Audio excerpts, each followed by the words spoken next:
Pela graça e pela misericórdia de Deus, estamos de volta para mais uma lição da Sua palavra. Dando continuidade ao testemunho do apóstolo Paulo, eu quero trazer nessa mensagem, queridos irmãos e amigos, algumas palavras que Paulo escreveu, que Paulo disse, que são muito importantes para as nossas vidas. Se lembra que Paulo disse que ele foi constituído como pregador do Evangelho? O que Paulo pregou? O que Paulo disse? O que ficou registrado na palavra de Deus, na Bíblia Sagrada, como testemunho daquilo que Paulo pregou e disse? Ora, eu quero iniciar nossa lição de hoje lendo um texto em Atos capítulo 13, versículo 9, que diz o seguinte, a parte A do verso: Todavia, Saulo, que também se chama Paulo, cheio do Espírito Santo. Que texto interessante. Paulo, que também se chama Saulo, ou Saulo, que se chama Paulo, cheio do Espírito Santo. Tudo começa aqui. O Espírito Santo é o movedor. O Espírito Santo é o dínamo que nos move, que nos leva a fazer e a falar. Portanto, Paulo, tudo que Paulo fala, tudo que Paulo escreveu, tudo que ele disse, acredite, foi uma ação direta do Espírito Santo em sua vida. Por isso ele disse que foi constituído por Deus pregador do Evangelho. Ele se apresenta no livro de Romanos dizendo que ele foi chamado e separado para o Evangelho. Por isso, aos Gálatas, ele diz, se algum outro pregar outro evangelho, que não seja este que eu estou pregando, cujo evangelho seja condenado, seja anátema. Portanto, nós queremos mostrar, a partir deste momento, algo fundamental na vida de Paulo, aquela transformação que houve na vida de Paulo, causada pelo Espírito Santo. A Bíblia chama isso de enchimento do Espírito Santo.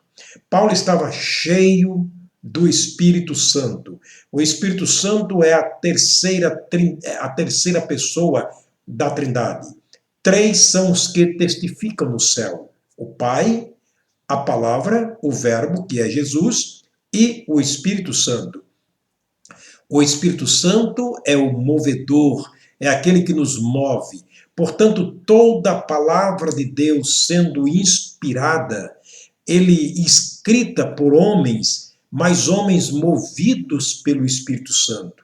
E Paulo, para começar o seu trabalho, começar a sua fala, o seu testemunho, a pregação do Evangelho, foi necessário ser cheio do Espírito Santo. É o que diz o texto. Saulo, que também se chama Paulo, cheio do Espírito Santo. Paulo estava agora no pleno exercício da pregação do Evangelho. Ninguém pode pregar o Evangelho a não ser pelo Espírito de Deus. Portanto, eu gostaria de mostrar algo fundamental sobre essa questão de ser movido pelo Espírito para falar ou escrever. Eu quero mostrar para o irmão e para o amigo um texto muito interessante que Pedro, nosso irmão e também apóstolo do Senhor Jesus, escreveu na sua segunda carta. Segunda carta de Pedro, no capítulo 1. Olha o que Pedro diz sobre o Espírito Santo como aquele que move, sobre a palavra que é escrita na Bíblia Sagrada, que é aquilo que Paulo falou e ficou registrada em 13 cartas que ele escreveu às igrejas naquela época. Capítulo 1, versículo 20, Pedro escreveu o seguinte: sabendo primeiramente isto. Antes de tudo, Pedro nos chama atenção para algo fundamental, para algo de grande precisão quando se trata da palavra de Deus escrita. Ele diz, sabendo primeiramente isto, que nenhuma profecia da Escritura é de particular interpretação. O que ele está falando aqui é fundamental para continuarmos falando sobre o que Paulo escreveu. Que não importa, Paulo escreveu várias outras cartas, ele falou tantas outras palavras que não foram escritas, porque não passou no cânon bíblico. Mas as 13 cartas que Paulo escreveu foram cartas que passaram no cânon bíblico porque foi palavras movidas pelo Espírito Santo. Paulo foi movido pelo Espírito e quando ele falava, era um resultado daquilo do qual ele estava cheio. E disse o texto que lemos de Atos, capítulo 9, ou 13, versículo 9, que Paulo estava cheio do Espírito Santo. Pedro, por sua vez, ele diz, sabendo primeiramente isto. Quando você estiver ouvindo alguém pregando, alguém falando, certifique-se primeiro se ele está usando a palavra de Deus escrita, porque toda a palavra de Deus, ela é inspirada. E Pedro diz, sabendo primeiramente isto, precisamos sermos precavidos nesse sentido, a fim de não sermos enganados. E ele diz, sabendo primeiramente isto, que nenhuma profecia da Escritura é de particular interpretação. O que ele está dizendo? Olha, embora nós dizendo para uma compreensão fácil do povo, o texto da autoria de Paulo, a carta da autoria de Paulo, da autoria de Pedro, de Tiago, de João, porém, eles apenas foram instrumentos usados por Deus para escrever, mas a palavra escrita não é deles, não é uma particularidade deles, como nós temos, por exemplo, uma casa, uma residência, uma propriedade no nosso nome, uma propriedade nossa. Palavra escrita não é de particular interpretação, quer dizer, eles não tiveram a sua própria interpretação. Quantas pessoas têm errado na vida por tentar interpretar a palavra de Deus fora da palavra? O apóstolo Paulo diz que a única coisa que explica a palavra é a palavra, comparando coisas espirituais com coisas espirituais. Paulo, certo dia, ele disse para o povo que estava em Corinto, aquela igreja, ele disse, irmãos, saibam que na minha humilhação e humildade, eu lhes preguei o evangelho. Eu não usei de sublimidade de palavras persuasivas, o que ele estava dizendo, eu não usei da sabedoria humana que eu recebi pela instrução do doutor Gamaliel, o maior doutor da lei em Jerusalém. Paulo era um poliglota. Paulo era um homem que conhecia muito mais idioma do que todos outros qualquer. Porém, ele disse, eu não usei dessa sabedoria, porque eu não queria que a fé de vocês se apoiasse na sabedoria humana, mas no poder de Deus. Porque as coisas de Deus, elas são espirituais e elas se discernem espiritualmente. O que Paulo estava dizendo era, nós somos sujeitos ao Espírito Santo. Aquilo que o Espírito Santo nos mover a falar, nós falamos. A escrever, nós escrevemos. Por isso, Pedro, mais uma vez, repito o texto que ele escreveu, muito bonito, sabendo primeiramente, em primeira instância, sabendo isto, que nenhuma profecia, nada do que foi profetizado ou escrito nas Escrituras é de particular interpretação. O versículo 21, ele vai explicar por quê. A profecia nunca foi produzida por vontade de homem algum. Ah, quantas vezes nós temos visto uma palavra pregada e a gente percebe que essa palavra, além de ser de particular interpretação, é da vontade do pregador, é da própria vontade do pregador. E o apóstolo Paulo, escrevendo a Timóteo, ele disse, vai chegar um tempo que os pregadores se moldarão ao desejo daqueles que vão lhe ouvirem. Porque chegaria um tempo que o povo não suportaria mais a sã doutrina, quer dizer, a palavra assim como foi escrita, e ela seria modificada pelos pregadores a fim de agradar ao público. E Pedro está dizendo, Irmãos, saibam primeiramente isto: nenhuma profecia da Escritura é de particular interpretação de Paulo, Pedro, Tiago, João, André e assim por diante. Mas olha, são propriedades do Espírito Santo, propriedades de Deus, vindas do Espírito Santo. Por quê? Ele diz: a profecia nunca foi produzida por vontade de homem algum, mas os homens santos de Deus movidos ou falaram movidos pelo Espírito Santo.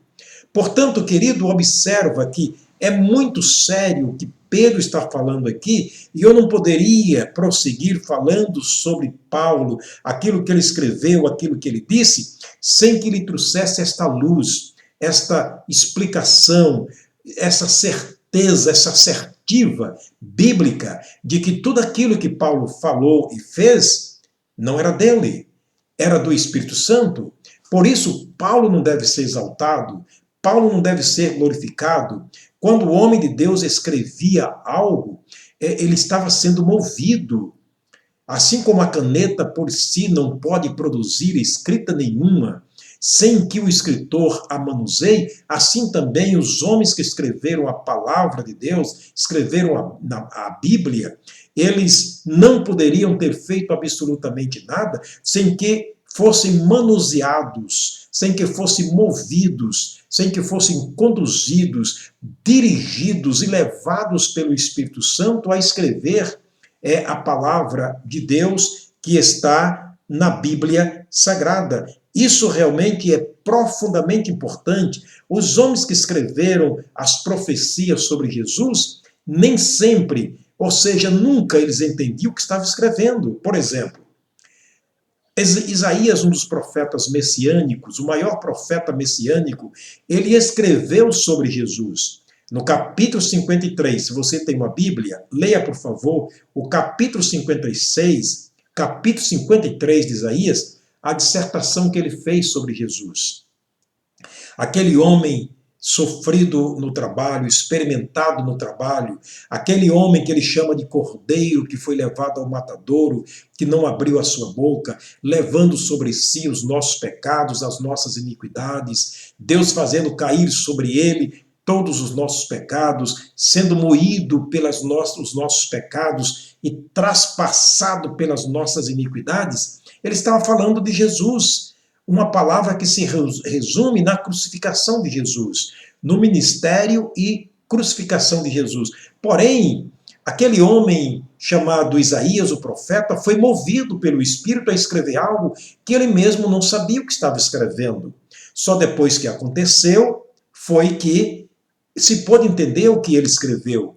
O próprio eunuco, no capítulo 8 de Atos, quando li esse capítulo 53 de Isaías, ele disse para Filipe: eu não entendo o que está escrito aqui. De quem o profeta está falando? Ele está falando de si ou está falando de alguém?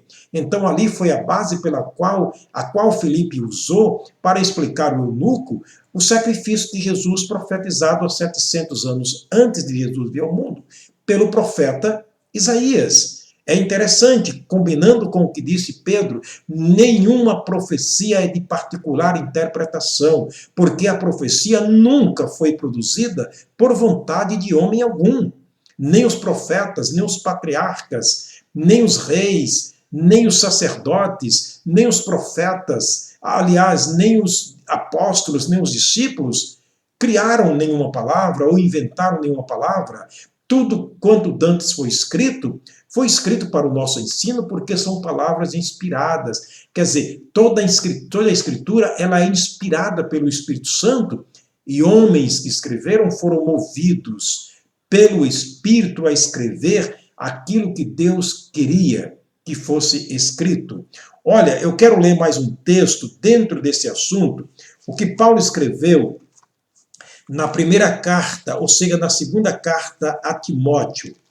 Paulo, quem escreveu essa carta a Timóteo, deixa eu encontrar aqui, na Bíblia Sagrada. Estamos manuseando a Bíblia como uma prova de que nós estamos dentro do contexto bíblico. Não devo dizer nada daquilo que vem de mim, porque eu estou falando aquilo que está na Bíblia. Sou apenas um arauto de Deus que estou repercutindo para o seu ouvido aquilo que está escrito. Escrito por homens movidos pelo Espírito Santo, porém uma palavra inspirada pelo próprio Espírito. E Paulo escreveu na segunda carta a Timóteo, capítulo 3, versículo 16 e 17. Escute o que Paulo escreveu. Toda a Escritura é divinamente inspirada e proveitosa para ensinar, para redarguir, para corrigir, para instruir em justiça. Por isso que a Bíblia Sagrada é a palavra de Deus. A palavra é inspirada pelo Espírito Santo, que moveu os homens a escrever aquilo que estava no coração de Deus. Olha o proveito que existe a palavra de Deus escrita. Ele diz toda a Escritura, não apenas o Velho Testamento, o Novo Testamento, como algumas pessoas dizem que o Novo Testamento é do tempo passado, não se deve usar nos dias atuais. Eu aconselharia essas pessoas a construir uma casa sem o alicerce, sem o baldrame. Sim, porque a palavra de Deus, o Novo Testamento, o Velho Testamento está revelado no Novo Testamento. O Novo Testamento está inserido no Velho Testamento. Então uma coisa não pode ser sem a outra. E aqui Paulo foi muito contundente quando ele disse: toda a Escritura é divinamente inspirada e proveitosa para ensinar, para redarguir, para corrigir, para instruir em justiça, com a finalidade de que o homem de Deus seja perfeito e perfeitamente preparado para toda a boa obra. Portanto, toda boa obra de Paulo, toda boa obra de um cristão, ela está alicerçada na palavra de Deus. Aqueles que são instruídos pela palavra de Deus, eles fazem boas obras, porque as boas obras não devem ser nossa. De acordo, Paulo escreveu aos Romanos, ou seja, aos Efésios, no capítulo 2, versículo 10, nós somos criados em Cristo Jesus para as boas obras. Portanto, essa palavra escrita, inspirada, e o Espírito Santo movendo os homens a escrevê-la, elas servem para o nosso ensino. Por isso, todo o ensino deve estar baseado na palavra de Deus. Por isso, Paulo disse aos Gálatas, repito, todo evangelho que não condiz com o evangelho que nós pregamos, seja condenado. Se você estiver ouvindo alguém que esteja pregando uma palavra própria, uma interpretação própria, uma revelação do próprio pregador, condene-a, tanto a palavra quanto ao pregador. Não aceite ninguém que não esteja usando puramente a palavra de Deus. Todos os 66 livros, nos seus 1.200 capítulos, nos seus 31.170 versículos, todos eles foram inspirados pelo Espírito Santo. A palavra e tudo aquilo que está escrito, tudo. Por isso Jesus Cristo disse, passará os céus e a terra, mas a minha palavra não passará. Pedro disse que a folha cai, a flor murcha, mas a palavra de Deus permanece para sempre. Esta é a palavra de Deus que estamos pregando. Por isso nós pregamos com confiança, pregamos com ousadia, porque estamos usando um material puramente espiritual. Que o Senhor te abençoe. Eu quero terminar orando para que Deus continue te abençoando e ouvindo essas mensagens que com certeza são mensagens oriundas de uma palavra inspirada, e que Deus permita eu nunca fugir desta meta, desse princípio, deste fundamento que é a palavra escrita, que deve ser pregada com respeito a você que está me ouvindo e que precisa aprender aquilo que Jesus mandou que fosse ensinado. Vamos orar. Senhor, obrigado por mais uma vez poder ter tido a oportunidade de anunciar essa palavra santa, poderosa, inspirada pelo Espírito Santo, e homens movidos pelo próprio Espírito também escreveu e deixou registrado para o nosso ensino. Fala, Senhor, ao coração do meu irmão, do meu amigo, abrindo as suas mentes, para que possam compreender as profundezas do Senhor através da palavra escrita e revelada. Eu oro agradecido no nome do Senhor Jesus, o nosso amado Salvador. Amém. Querido, até a próxima mensagem, se o Senhor nos permitir, continuaremos falando sobre o que Paulo escreveu, movido pelo Espírito Santo.